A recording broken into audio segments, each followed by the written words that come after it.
actually hundreds of millions of dollars. Bounty cameras actually think are better for the police than they are for the community. You say psychopath. I want to bring in John Cardillo. He's former NYPD officer. He's also radio host at 1290 WJNO. John, psychopath? Are we going too far here? I love always being the voice of dissent who gets blamed by the panel. Yeah, it's going way too far. Look, we got to look at this whole incident in context. If you look at the June footage of Officer Tensing, they released, I believe, 7 videos. He is polite and courteous. He was polite and courteous on this stop until Samuel Dubose, a guy with 60-plus arrests, who had been acquitted multiple times by the same very soft judge, decided he wasn't going to comply. He was just going to take off and leave. He was going to take off and leave. That doesn't justify shooting and killing him. It doesn't. Let me finish my thought. Finish it, John, please. Go ahead. Hold on.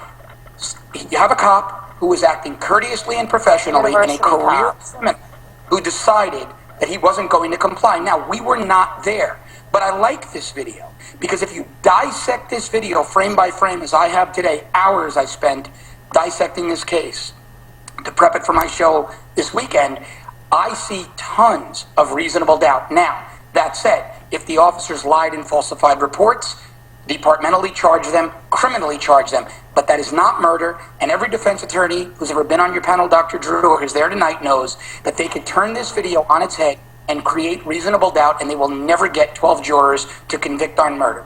John, you even think it's a reflexive reaction he had, that he didn't sort of willfully pull the gun or something, pull the trigger? Having the gun out is the problem, right? Yeah, look, first of all, we can dissect this video frame by frame and create reasonable doubt. So thanks, Doc, for letting me rebut. But there are a few firearms experts that were commenting today. I mean, really top-notch guys in the training field, guys that have trained police and Delta operators, Navy SEALs, who feel this might be a situation, and I don't disagree with them, of what they call reflexive discharge. Now, tactically, I think the officer made a big mistake reaching into the vehicle. But reflective discharge occurs, and it's a physiological response, when the officer clenched Dubose's shirt with his left hand and had his finger on the trigger with his right hand. His brain effectively caused both hands to clench, discharging the firearm. Why you don't pull the gun out? Yeah, Dr. Drew, about him reaching in the car. We saw that in Sandra Bland, too. We saw this. Hold on a second. We saw this aggressive policing where police.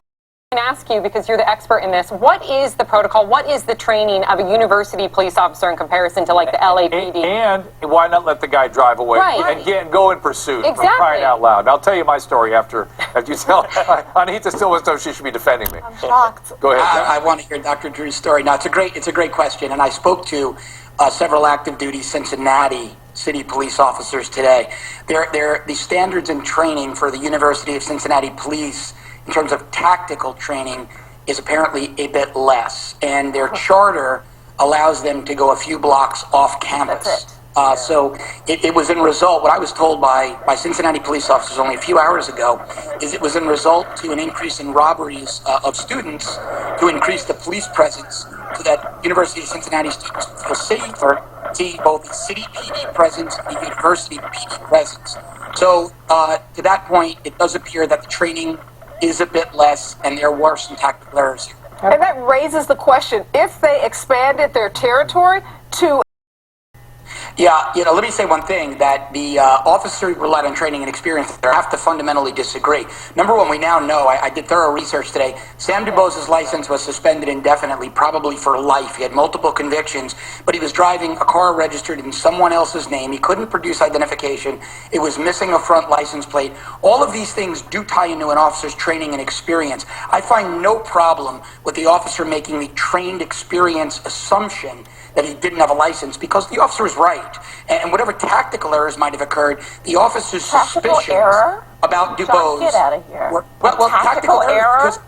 Shooting a man in the head is a tactical error during a traffic stop? Yes, because you're never going to get 12 jurors to convict. Dubose still resisted. He still closed the door and tried to drive away. As much as you want to, in a progressive mindset, blame the cop, you will never get 12 jurors to convict on murder. John, the cop shot the guy. Shot him in the head. Who else is not murder. We don't have It's not murder, and you defense attorneys know you would never get a murder conviction, and you would easily get a murder acquittal dissecting this video. I'm not quite sure about that in this particular case, Well, and I don't think we have.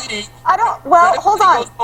I don't think that we necessarily have to pretend that this victim was an angel. Yeah. He didn't follow instructions. That's true. He did sort of argue with the officer. That's true. But that does not justify what the officer did. We would not be having this conversation. We would not be having this conversation if the cop dragged him out of the car and handcuffed him.